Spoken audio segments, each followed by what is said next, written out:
ஜனவரி 29. திருத்தந்தை புனித 2ஆம் கிளாசியூஸ்.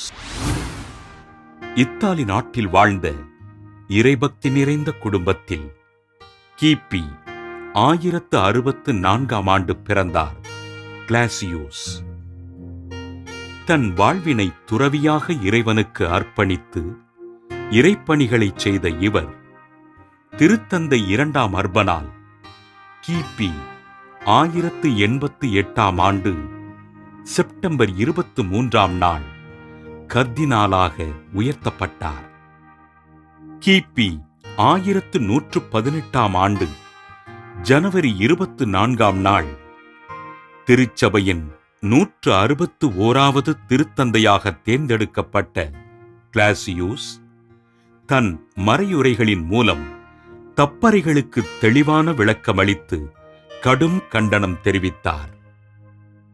கிறிஸ்தவர்களை எதிர்த்த வேற்றின மக்களுக்கு எதிராக 5 புத்தகங்களையும் கிறிஸ்தவ உண்மைகள் குறித்து 2 புத்தகங்களையும் எழுதிய இவர் கத்தோலிக்க மக்களை இறை விசுவாசத்தில் உறுதிப்படுத்தினார்.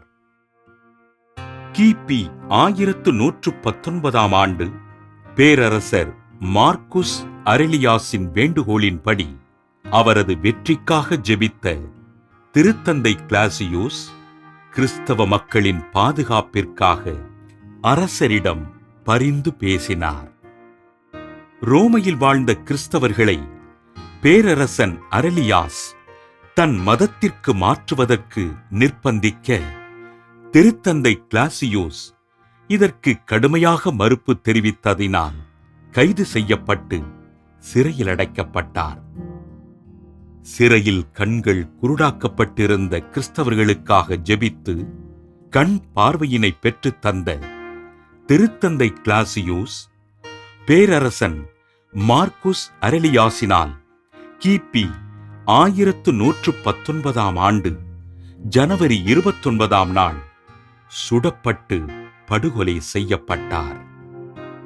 கிபி 1118ஆம் ஆண்டு முதல் 1119ஆம் ஆண்டு வரை 1 வருடம் 5 நாட்கள் திருத்தந்தையாக இறைப்பணியாற்றி கிறிஸ்தவ மக்களுக்காக போராடிய திருத்தந்தை 2ஆம் கிளாசியூஸினை திரு அவை புனிதராக உயர்த்தியது. திருத்தந்தை 2ஆம் கிளாசியூஸ் திருவிழாவினை கொண்டாடுகின்ற நாம் திருச்சபைக்காகவும் அதன் பணிகளுக்காகவும் ஆண்டவரிடம் ஜெபிப்போம்.